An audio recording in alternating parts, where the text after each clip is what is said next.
Hello everyone and welcome back to another review. Today we're doing a review of a very small game titled Batman Arkham VR. I can't wait to say VR in the title of every fucking VR game I play now, like it's Nintendo 64 all over again.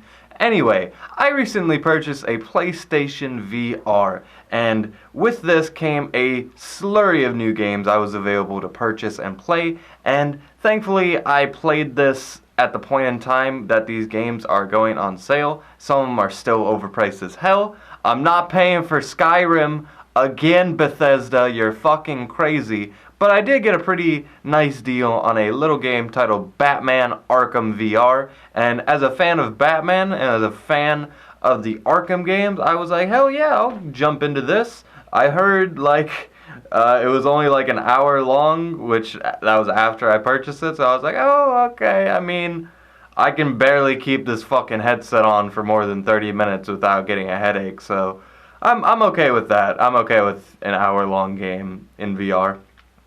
So I slapped this bad boy in, I tried it out, and it was an interesting experience. Just gotta say, I don't know if this game is gonna get brownie points just for being the first VR game I fully completed, but if it does, it still isn't getting like an amazing score or anything, so keep that in mind. But I have been able to do a lot of cool things with VR. I've been able to watch a lot of trippy music videos and short films.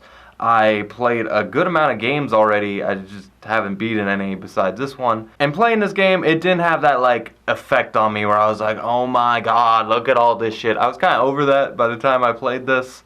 A lot of the stuff that is on screen is pretty interesting. It's not like the Batman Arkham games are like these spectacular, colorful games. They're very sleek, they're very gritty, they're a very stylish kind of look, but they're not the type of games that I want to like peer at everything. It's not like when I'm in a black alley I'm going to be like, oh shit, look at all this garbage and filth around me, it looks so good. It's not that kind of game. But you do get to be Batman. That's pretty fucking cool. There are moments in this game where you're looking like at a mirror and I'm like, oh shit, I'm Batman. I'm holding up my fisticuffs and Batman's holding up his fisticuffs. And I'm just like, oh, this is fucking cool. That being said, this is a very minimalist game. You don't move. You just kind of look around and tell Batman to teleport over there. And then he, like, I know he's supposed to be the best detective in the world, but obviously that did not translate well to me when I was just fumbling around and just picking up random shit. I didn't know what to do half the time. The tutorials or like the usual video game messages that are in all the games nowadays that tell you how to do every little thing. Those weren't there today for whatever reason. So I was just fucking everything up. I'm just throwing batarangs at whatever I can. And by the time the story kicked in, I was finally past all that bullshit. I finally got the hang of it, and I pretty much just beat this game in one sitting. And it was pretty interesting. Again, I don't have a whole lot to say because this game is so fucking short. But basically, there is an investigation that Batman undergoes over the death of one of the characters he knows, which immediately got me like thinking. I was like, okay, this character's dead? This character's not supposed to be dead. I know this story. And then another character died, and I was like, what the fuck's going on? And then shit just got off the rails. There was some weird-ass moment. And it just got really crazy, really fast, and then just like that, boom, the ending. And it's a pretty trippy ending, I got to admit. The ending is one of those endings that you're gonna be looking up on Google 10 minutes after you beat it, like what the fuck is this? And it was under the new revelation after, because I couldn't figure it out. I was like, okay, I don't get it. I'm not smart. I gotta Google endings sometimes because I'm a dumbass.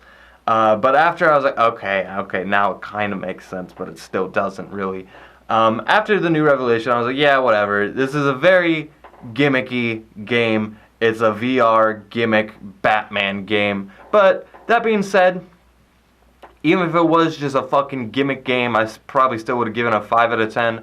But I think it does have those little Easter eggs, those little Batman-isms that it inserts in there that really keeps your attention and actually makes you appreciate, oh, that's cool. And there are some moments where I'm doing some shit in VR that I never thought about doing before. There's a moment where you have to physically put a Riddler trophy together.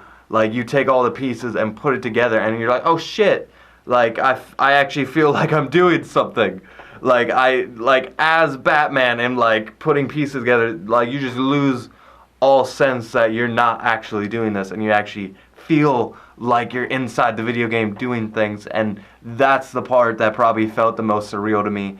And again, this is some like, you can tell VR is in its infant stages, but when it evolves, man, this is the type of shit that I'm going to be looking forward to, because that is badass. That being said, so this, again, is an hour-long gimmick game, and I think some people purchase this game for ridiculous amounts of money. I think it was like $40 when I first saw it on the shelf. Fuck that. If I spent $40 on this game, I'd fucking bring it back that day. I'm going to give Batman Arkham VR a 6 out of 10. Again, this is a gimmick demo type game. Don't expect a whole lot from it, but I still enjoyed what I did get. I had a good time. So, anyway, Batman Arkham VR, 6 out of 10. All that being said, I'm going to get out of here. Thank you again for watching. You can always follow my social media. Look around the screen. Hopefully there's some of my content somewhere. Click on that. Have a good day. And until next time, with that, I leave you.